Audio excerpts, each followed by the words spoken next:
राधा स्वामी जी जब इन्होंने अंतर की आवाज़ को पढ़ना शुरू किया तो उस किताब में इन्हें क्या ढूंढ रहे थे ये तो इन्हीं को ही पता था। इन्होंने किताब को पूरा पढ़ने की कोशिश की। अब पापा कहने लगे, बेटा किताब ज़्यादा बड़ी तो नहीं है, चलो कोई बात नहीं, हम लोग बातचीत कर लेते हैं फिर पढ़ लेना। लेकिन ये कहने लगी, नहीं पापा, आज तो मैं ये जितनी के इसमें पेज हैं ये मैं पूरे पढ़कर ही रहूँगा।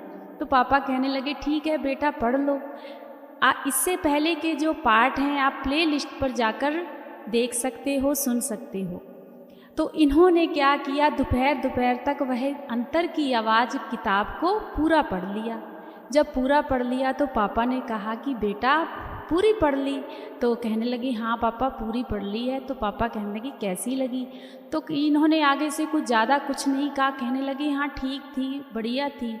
तो कहने लगे कि पापा आपके पास क्या और भी बुक्स हैं, मैं उन्हें भी पढ़ना चाहता हूँ। तो पापा आगे से कहने लगे, बेटा बुक्स की बात कर रहे हो, अगर मैं तुम्हें बुक्स दिखाऊंगा तो तुम कहोगे कि इतनी बुक्स। तो ये कहने लगे, बताओ पापा कितनी बुक्स हैं आपके पास? होंगी 8-10। तो पापा कहने लगे, बेटा 8-10 नहीं है, बड़े बड़े 2 कट्टे भर जाएंगे। तो ये आगे से कहने लगे, पापा बुक्स का क्या काम करते हो, कोई दुकान वगैरह है तुम्हारी जो इतनी कह रहे हो कि कट्टे भर जाएंगे? तो पापा कहने लगे कि बेटा जब भी हम डेरे जाते हैं, डोली को भी बड़ा शौक़ है, मेरी छोटी बेटी को भी बहुत शौक़ है और मुझे भी बहुत शौक़ है। ये डॉली की तो इतनी अच्छी आदत है कि जब भी डेरे जाती है वहाँ जाके देखती है कौन सी अच्छी बुक्स है, उसको ही ले आती थी। तो हम लोग सभी पढ़ते हैं, इसलिए हमारे घर तो बहुत ज़्यादा बुक्स हैं। तो आगे से ये कहने लगे कि ठीक है पापा ऐसे करो, वो जितनी बुक्स हैं ना 2 कट्टे भर देना। पापा कहने लगे, बेटा हद हो गई है, पहले थोड़ी बहुत ले जाओ, 8-10 बुक्स ले जाओ, उसके बाद फिर धीरे धीरे वो आप वापस कर जाना, धीरे धीरे लेकर जाना। कहने लगे, नहीं पापा मैं तो सारी ही बुक्स लेकर जाऊंगा। जब यह बात मैंने सुनी तो जब पापा थोड़े टाइम के लिए बाहर गए तो मैं इनके पास जाकर बैठ गई। मैंने इनसे कहा, 2 कट्टे भर जाएंगे उनके बुक्स की, हम लोग बाइक पर आए हैं, इतनी किताबों का आप क्या करोगे? तो मुझसे कहने लगी कि तू तो चुप करके बैठी रह, जो मैं करन दिया वा ना मैनू करन दे, मैं ते तेरे बाबे दियां गलतियां कड्डनियां ने। मैनू बड़ा गुस्सा लगा। मैंने कहा पता नहीं, आप एक तो इतनी बुक्स पढ़ रहे हो, ऊपर से मेरे बाबा के पीछे ही पड़े हो। मैंने कहा जो बात आप मुझे कहते हो एक बार मम्मी पापा के सामने कहो कि मैं तुम्हारे बाबा की ना कोई गलती निकालना चाहता हूँ। तो मुझसे कहने लगी, जाके ना तू रोटी बना। मैंने कहा ठीक है मैं चली जाती हूँ। मैं फिर थोड़ी सी गुस्से में किचन में चली गई। अब हम 1-2 दिन वहाँ पर रहे। अब इन्होंने पापा से कहा कि पापा चलो 2 कट्टे तो बहुत हो जाएंगी, आप ऐसे करो मुझे एक बैग है उसमें जितनी बुक्स आ रही हैं ना वह मुझे दे दो, ये पढ़कर मैं दूसरी ले जाऊँगा। तो पापा कहने लगे, ठीक है बेटा सही कह रहे हो, कोई बात नहीं, एक बैग में मैं तुम्हें बुक्स दे देता हूँ। तो पापा ने एक बैग पूरा भर दिया, कम से कम उसमें 12-13 बुक्स आ गई।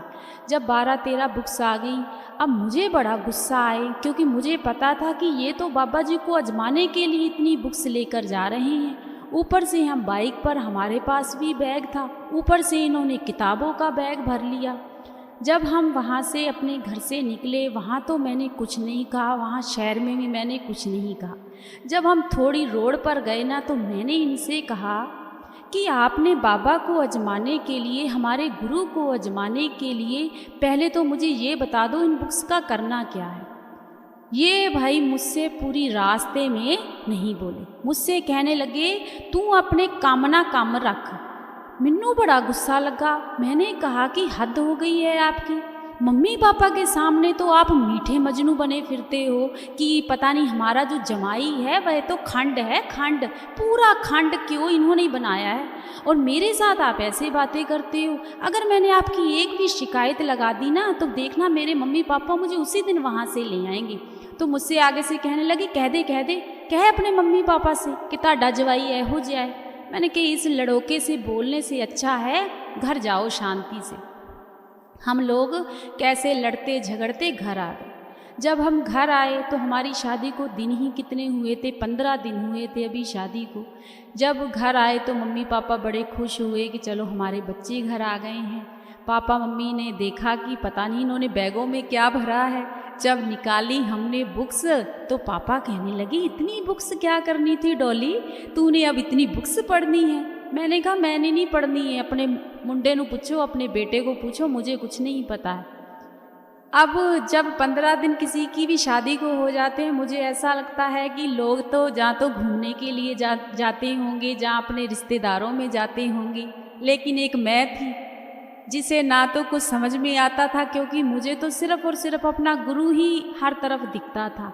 लेकिन जो मुझे घर वाला मिल गया थे, पति जी मिल गए थे, वह तो एक ऐसे थे कि उन्होंने वह 15 दिन भी मुझे 15 साल के बराबर लगने लगे थे, क्योंकि हर टाइम तो वह मुझसे लड़ते झगड़ते रहते थे। अब तो उन्होंने एक और ही नया काम कर लिया, ना तो कहीं घूमने जाना था, ना कोई बातचीत, ना कोई कुछ। उन्होंने क्या किया, वह जो बुक्स लेकर आए थे उन्होंने एक तख्त लगा लिया। तख्त पर क्या करते थे, एक तरफ तो जो हमारी संत महात्माओं की पोथियाँ होती हैं वह रख लेते थे, एक तरफ जो बाबा जी की बुक्स थी वह रख लेते थे। क्या करते थे, उधर तो पढ़ते थे बाबा जी की बुक्स, उधर पढ़ते थे वह जो पोथियाँ थी संतों महात्माओं की। जब एक बुक्स पढ़ लेते थे, पढ़कर उस बुक्स को पता है क्या करते थे, जोर से तख्त के ऊपर ही फेंक देते थे कि देखने वाले को ऐसा लगता था कि पता नहीं इसे क्या हो गया है। ऐसे इन्होंने कम से कम 3-4 बुक्स को पढ़ा और फेंक दिया, 3-4 बुक्स को पढ़ा और फेंक दिया। जब मैंने यह चीज़ देखी तो मुझे बड़ा गुस्सा लगा। मैं पास में गई, मैंने कहा कि यह क्या कर रहे हो, पहले तो आप बुक्स पढ़ते हो, उसके बाद उसे आराम से ही रख दिया करो, आप तो उसे ऐसे फेंक देते हो जैसे कोई वह खिलौना है। मैंने कहा आपने तो पता नहीं मेरी ना ज़िंदगी हरामी कर दी है। मुझे ये समझ में नहीं आ रहा कि मैं आने वाले अपनी ज़िंदगी जीऊँगी कैसे। तो मुझसे आगे कहने लगे, ज़िंदगी तो मेरी ख़राब हो गई है, ये तेरे बाबे के चक्कर में, तेरे बाबे को मैं तो गलतियाँ ढूंढ ढूंढ के परेशान हो गया हूँ। मैंने क्या, मेरे बाबे की गलतियाँ का मेरे पर क्या है, आप मुझसे क्यों लड़ते रहते हो। मैंने आपसे कभी कहा कि मेरे गुरु को मानो, पहले तो आज मुझे बस इस बात की आप एक बात बता दो। मैंने आपसे कभी कहा कि डेरे चलो, मैंने आपसे कभी कहा कि मेरे बाबा का कहना मानो, या बाबा जी को मानो, या नामदान लो, कभी भी मैंने आपको इस बारे में कहा? इस 1-1.5 साल में अगर जब से हमारा रिश्ता हुआ मैंने कभी कहा? जब मैंने यह बात कही तो यह चुप कर गए, लेकिन इनका यह रोज का ही काम था। उस समय हमने एक छोटा सा बिजनेस भी खोला हुआ था। अब जब शादी हो गई तो इन्होंने वहाँ पर काम पर जाना ही बंद कर दिया, जाते ही नहीं थे। अब काम भी बड़ा ख़राब हो रहा था। मम्मी पापा इसको कहते थे कि जाओ बेटा काम काज देखो, तुम ये क्या बुक्स लेकर बैठे रहते थे। इस बात को लेकर आप यकीन मानिए कि हमारे घर में इतना कलेश होने लगा, इतना कलेश होने लगा। एक दिन मेरा इतना मन उदास हुआ, मैंने बाबा जी से कहा, बाबा जी मैंने तो हमेशा आपसे यही कहा था कि मुझे एक ऐसा परिवार मिले कि जो मुझे डेरे जाने से ना रोके, लेकिन ये तो सारा दिन लड़ते झगड़ते रहती हैं, मैं तो इनसे कुछ कहती भी नहीं। एक जो आपने मुझे ये पति देव दे दिए हैं, बताओ इनका मैं क्या करूं। इन्होंने पता नहीं कौन सी खोजबीन करनी है, इनका कौन सा दिमाग जो हाई पावर पर चल रहा है। मैं बड़ी परेशान। इन्होंने वह जो बैग लेकर आए थे मार्च के महीने से फरवरी के महीने से इन्होंने स्टार्ट किया, मार्च का महीना भी निकाला, उसके बाद फिर हम मायके गए, वो वाली बुक्स छोड़कर आए, फिर एक बैग और भर कर लाए। वो भी ऐसे ही सारा दिन, कम से कम इन्होंने 2 से 2.5 महीने तक उन किताबों को इतना पढ़ा। एक तरफ संतों महात्माओं की पोथियाँ, एक तरफ वह किताबें। मतलब इन्होंने 2-2.5 महीने में पता है क्या किया था, सिर्फ देखते थे कि जो संत महात्माओं की बातें लिखी हुई हैं और जो किताबों में लिखा हुआ है उनमें गलतियां ढूंढते थे। वह गलती इन्हें कहीं से कहीं तक मिली ही नहीं, क्योंकि गलती क्या होनी थी, वह भी संत महात्मा थे, वह भी संत महात्मा थे। जब कोई भी गलती नहीं मिली तो एक दिन इन्होंने क्या किया, सारी बुक्स को एक तरफ रखा और जो पोथियाँ थी वह भी एक तरफ रख दी। तो बड़े क्रोध मन से कहने लगे कि मुझे तो तुम्हारे गुरु की जो गलतियाँ थी अभी तक मिली ही नहीं है, लेकिन देखना मैं तुम्हें ढूंढ कर जरूर दिखाऊंगा। मैंने कहा ठीक है, ढूंढ लो, जो मिलता है वह कर लो, पर मेरे गुरु की तुम्हें गलती कभी नहीं मिलेगी। करना है जो करना है करते रहो आप। अब ऐसे ही पढ़ते पढ़ते जब मार्च का महीना भी पूरा निकल गया, अप्रैल का महीना शुरू हो गया। जब अप्रैल का महीना शुरू हो गया, किताबें तो इन्होंने सारी पढ़ ली। एक दो दिन यह अपने काम पर गए तो इनके क्या हुआ, जो पीठ होती है, पीठ पर हल्के हल्के से दाने निकलने शुरू हो गए। जब दाने निकलने शुरू हो गए तो ये मुझसे कहने लगे कि डॉली, ये पता नहीं मेरी पीठ पर क्या निकल रहा है। तो मैंने इनसे कहा कि अभी तो इतनी गर्मी भी नहीं है, अप्रैल का महीना है, अभी इतनी तो गर्मी भी नहीं है, पता नहीं आपके जैसे ना साड़ सा निकल रहा है, सभी जितने भी दाने हैं रेड से हैं। वह 2-3 दिन में ही देखते देखते सारे के सारे दाने बड़े हो गए। जब बड़े हो गए तो उनमें से पस निकलने लगी। वह पस इतनी ज़्यादा निकलने लगी कि इनका जो पीठ थी वह एक अकड़न महसूस करने लगी। इनसे ना तो चला जाए ना बैठा जाए। अब इन्होंने क्या किया कि पेट के बल लेटना शुरू कर दिया। ये सिर्फ 1 से 2 दिन ही काम पर गए होंगे कि इनके ऊपर यह काम बन गया। अब पीठ पर इतने दाने कि वह कुछ तो फोड़ों का रूप ले लिया उन्होंने। डॉक्टर के पास गए तो उन्होंने कच्चे फोड़ों को ही चीरा लगाना शुरू कर दिया। चीरा लगाकर उसके ऊपर पट्टी लगा देते थे। ऐसे ही जो सिलसिला था वह शुरू हो चुका था। अब इनकी जो हालत थी वह देखकर मुझसे रहा ही नहीं जाता था, बड़ी तकलीफ़ होती थी। ना तो ये कुछ खा पी पाते थे, पेट के बल ही लेटे रहते थे। ऐसे ही ये लेटे हुए थे तो मैं ना इनके पास चली गई। तो मैंने इनसे जाकर वैसे ही बड़े आराम से, बड़े प्यार से इनसे सिर्फ एक छोटी सी आवाज़ में मैंने इनसे कहा कि देखो आप ना क्रोध मत करना, बस मेरी ना एक बात सुन लेना। मुझसे कहने लगे कि हाँ बता। अब इतने तो ये परेशान थे। मैंने कहा कि आपको 2-3 महीने हो गए हैं जब से हमारी शादी हुई है ना, आपने मेरे गुरु को छोड़ा ही नहीं। परखी जा रही हो। मुझे लगता है कहीं ना कहीं ये आपको कोई सज़ा मिली है। मुझसे कहने लगे हाँ सही बात है, ये तेरा गुरु है ही इस काम का, ये करता ही ये है, ये आज तक लोगों को सज़ा ही तो देते आया है। ये तूने आज बड़ी अच्छी बात कही। मैंने कहा कि मैं तो आपसे बात कुछ और कह रही हूँ, आप तो भाई इसका गलत मतलब निकाल गए हो। इन्होंने क्या किया, ना तो इनसे हिला जाए ना जुला जाए, लेकिन भाई पता नहीं ये कैसे उठकर बैठ गए और मुझसे इन्होंने लड़ना शुरू कर दिया। मुझसे कहने लगे, उंगली उठा कर मुझसे कहने लगे हाँ ये सच बात है। ऊपर से मम्मी आ गई, पापा आ गए। मम्मी पापा से कहने लगे कि मम्मी पापा बस इसी की वजह से, इसके गुरु की वजह से आज मुझे सज़ा मिल रही है। सच मानिए मेरी वह गलती मुझे इतना ज़्यादा दुखी कर गई। मैं इतना रोई कि ये कौन सा चक्रव्यूह चल रहा है बाबा जी, ये हो क्या रहा है। कर अब ऐसे ही काम का जो सिलसिला था चल रहा था। पीठ पर इतने मोटे दाने होने शुरू हो गए, पूरी पीठ भर गई। पूरी पीठ पर डॉक्टर कभी कहीं चीरे लगा रहा था, कभी कहीं चीरे, पट्टियाँ ही पट्टियाँ। मैंने कहा पता नहीं अब कौन सी मुसीबत आने वाली है। मैं बाबा जी के आगे बथेरी अरदासां कर दी सी, लेकिन जो कर्मों का हिसाब किताब है वह तो भुगतना ही है। अब ऐसे ही करा के जो मेरी सासू माँ थी वह अपने जो धार्मिक स्थान पर जाती हैं वहाँ पर भी प्रसाद कराने लगी। झाड़ू वगैरह, नमक वगैरह किसी ने बताया कि चढ़ाओ, वो करने लगी। तो कोई धागा वगैरह था इनके हाथ पर आनकर मतलब बांध दिया, तो वह बड़े आराम से इन्होंने धागा अपनी कलाई पर बंधवा लिया। मैंने कहा चलो ये पता नहीं अब क्या क्या चल रहा है। जो कोई बता रहा था सब कुछ करी जा रही थी। तो मैंने इनसे कहा कि ये आपको सब अच्छा लगता है। तो मुझसे कहने लगे तू तो चुप कीती रहे, तू ना बोलिया कर, मैंने कहा ठीक है, नहीं बोलती, करी जाओ जो करना है, मुझे क्या पड़ता है। पर मैंने कहा आपसे जो आपकी जो तकलीफ़ है वह मुझसे नहीं देखी जाती। अब ऐसे ही समय बीतता गया, डॉक्टरी इलाज भी होता गया, जो हमारी सासू माँ थी वो भी जो अपना करती थी वह भी करती रही, लेकिन 1% भी आराम नहीं, ना कोई दवाई काट कर रही थी। वो फोड़े फिंसियाँ, इधर से चीरा लगता था दूसरी तरफ से हो जाता था। ऐसी हालत मुझे नहीं लगता है कि मैंने आज तक कभी देखी होगी, जितनी बुरी हालत मैंने अपने हस्बैंड की देखी, कि इतने मोटे मोटे दाने, फोड़े फिंसियाँ, इतनी बुरी तरीके से।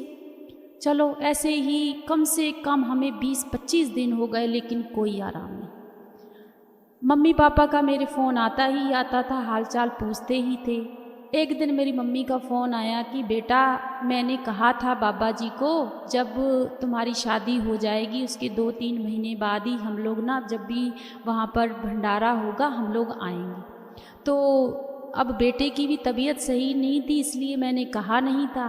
तो अब अगर थोड़ा आराम है तो मुझे तुम्हें डेरे लेकर चलना है। तो मैंने कहा ठीक है मम्मी, उनकी तबीयत तो ठीक है नहीं है, लेकिन चलो मैं उनसे बात कर लेती हूँ।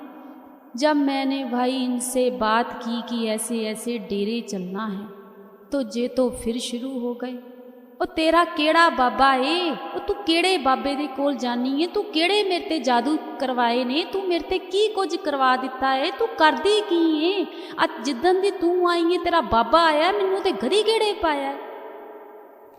पंजाबी में बोलते गए, इतना बोले, मैं नहीं बोली कुछ भी, कुछ नहीं बोली मैं। मेरी आंखों से सिर्फ और सिर्फ आंसू निकल रहे थे। मैंने इनसे ना सिर्फ एक बात कही, सिर्फ मेरी आंखों में आंसू थे। मैंने कहा जो बातें लोग करते हैं मुझे कि तुम राधा स्वामी दी कुड़ी नू ले आए हो, आज वही बातें आपके मुंह से निकल रही हैं। ये आपको क्या शोभा देती हैं?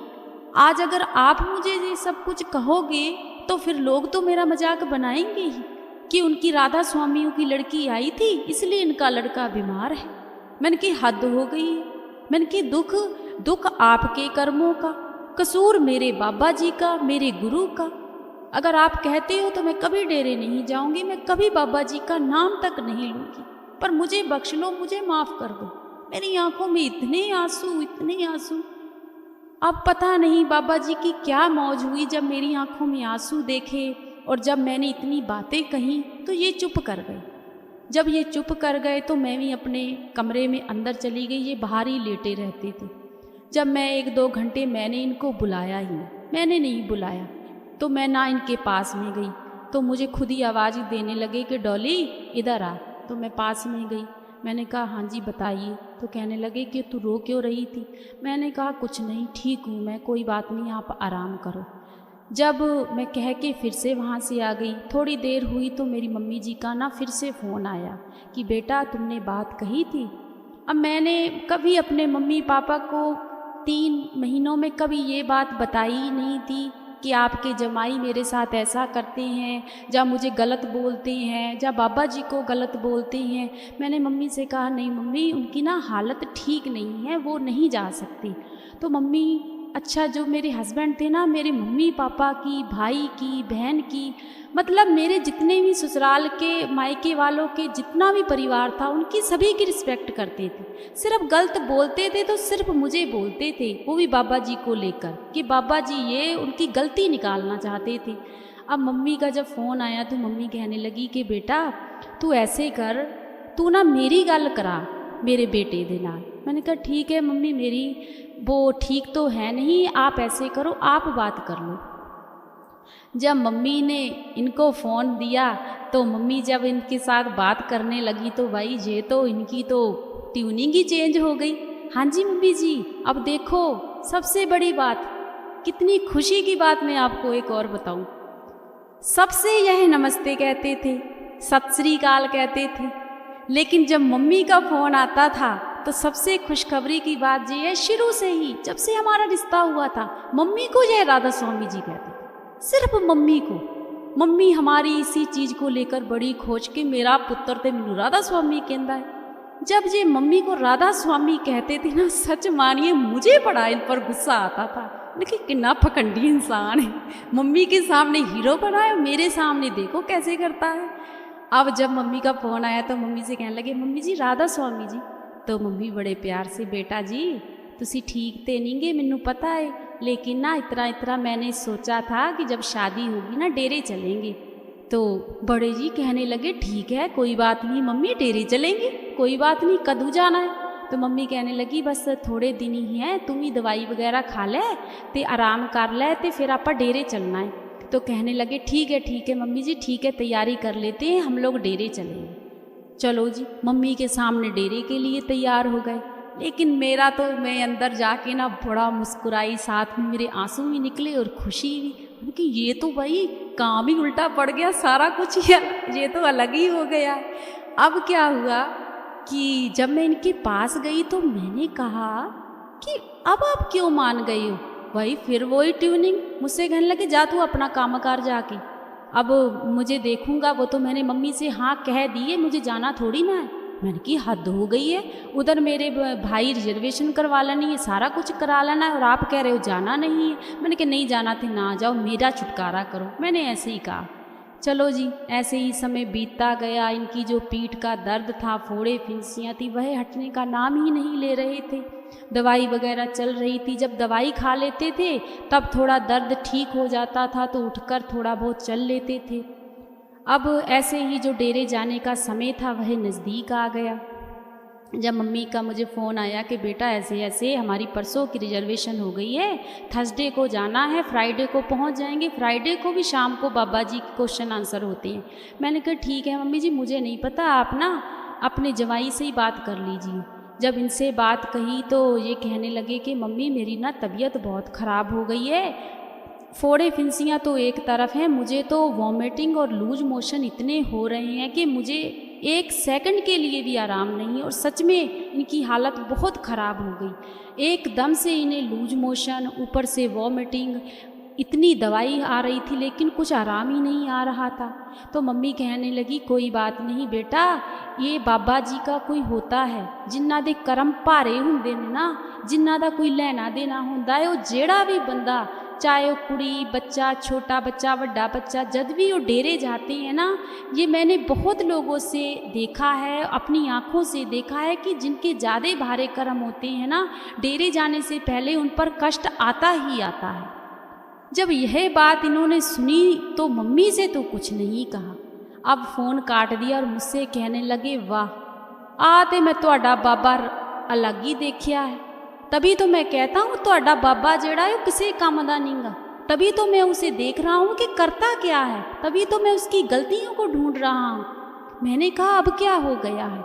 कहने लगे कि तुम्हारी मम्मी कह रही थी जो डेरे जाता है ना, उससे पहले उसके ऊपर इतने कष्ट आते हैं, इतने कष्ट आते हैं कि बस उनका जो बेड़ा ही पार हो जाता है। मैंने कहा मम्मी ने आपसे ये कहा होगा कि जिनके कर्म भारी होते हैं, आपके कर्म भारी होंगे इसलिए कष्ट आ रहे हैं। कहने लगे हाँ तुसी ते सारे दे कर्म बहुत अच्छे हैं, मेरे ही भारी हो गए, क्योंकि आंदा मेरे तो भारी हो ही गए तुझसे शादी करके। तो मैंने कहा ना करते, मैंने कहा था मुझसे शादी करो, मैंने तो पहले ही कहा था मैं राधा स्वामी हूँ, राधा स्वामी की बेटी हूँ, राधा स्वामी हूँ, राधा स्वामी हूँ, राधा स्वामी कहती हूँ मैं तो आज भी राधा स्वामी। छाड़ दो, मैं क्या छोड़ दो, जाती हूँ मैं।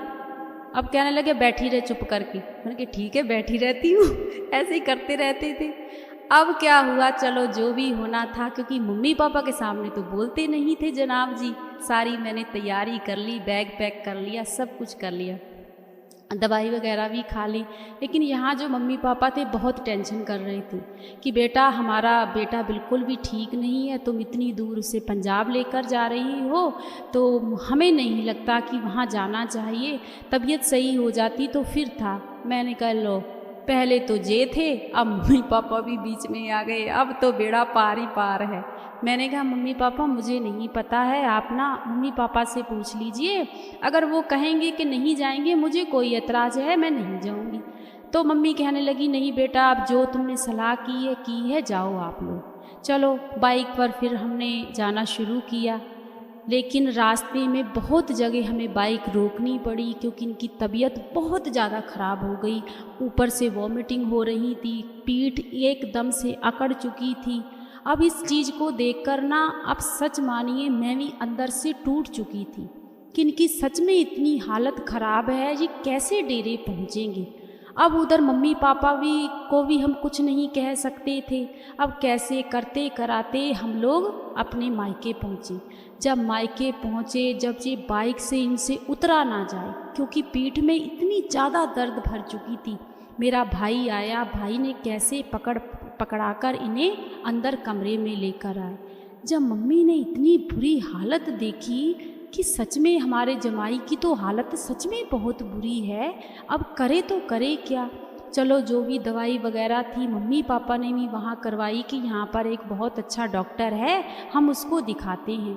जब वहाँ जाकर हमने टेस्ट वगैरह करवाए, दवाई वगैरह ली, तो मतलब डॉक्टर ने भी कहा कि कोई ब्लड में इन्फेक्शन है, कोई बात नहीं, ठीक हो जाएगा, लेकिन अभी इसे समय लगेगा क्योंकि हालत बहुत ख़राब है। अब दवाई ऐसे ही चलती रही। जो हमारी रिजर्वेशन थी वह भी जाना ही जाना था, लेकिन मेरी मम्मी जो कहती थी ना वह सच हो जाता था। मेरी मम्मी ने पास में बैठी इनके तो कहने लगी, बेटा तू ना बुरा ना मनी, एक कर्मा दा हिसाब किताब है, आपा जाना ही जाना है, वेखी तेरे सारे कष्ट दूर हो जाने में, ये मैं तेरे ना वादा करती हूँ। लेकिन इन्हें कहाँ भरोसा था, ये तो मम्मी के सामने कह देते थे ठीक है, मेरे सामने तो कुछ और ही बोलते थे। चलो वो दिन भी आया, हम लोग बरेली से हमारी रिजर्वेशन थी। जब हम ट्रेन में बैठे तो इनकी हालत, ओफो वाहिगुरु ते बाबा जी ही जानते ने कि इन्हां दी की हालत सी। जब ये ट्रेन पर बैठे, एक तरफ इन्हें वॉमिटिंग, ऊपर से इन्हें लूज मोशन, ऊपर से इनकी कमर का कोई हाल नहीं। मेरी आंखों में भी आंसू, मम्मी भी रोने लगी। मम्मी कहने लगी कि सच में गलती कर दी हमने इसको डेरे लेकर जाने की, इसकी तो हालत सच में बड़ी ख़राब है। तो मैंने मम्मी से कहा कि मम्मी ਤੁਹਾਨੂੰ ਲਿਆਉਣਾ ਹੀ ਨਹੀਂ ਸੀ ਚਾਹੀਦਾ, ਤੁਸੀਂ ਕਿਹਾ ਸੀ ਚਲੋ ਡੇਰੇ, ਅਗਰ ਕੁਝ ਹੋ ਗਿਆ ਤੇ ਆਪਾਂ ਨੂੰ ਲੈਣੀਆਂ ਦੀਆਂ ਦੇਣੀਆਂ ਪੈ ਜਾਣੀਆਂ ਨਾ, ਆਪਾਂ ਕੀ ਕਰਾਂਗੇ। ਮੰਮੀ ਮੇਰੀ ਕਹਿੰਦੀ, ਬੇਟਾ ਉਸ ਗੁਰੂ ਤੇ ਭਰੋਸਾ ਰੱਖ, ਇਹਦੇ ਬਹੁਤ ਭਾਰੇ ਕਰਮ ਨੇ, ਇਹ ਜਨਮਾਂ ਦੇ ਕਰਮ ਨੇ, ਵੇਖੀ ਮਾਲਕ ਨੇ ਇਹਨੂੰ ਕਿਵੇਂ ਆਪਣੀ ओर खिंचना है। और मैं आख्या मम्मी खिंचना तो है, लेकिन अब जो तकलीफ़ हो रही है इन्हें वो कौन सहेगा। अब कैसे करते कराते भाई हम डेरे पहुँचे।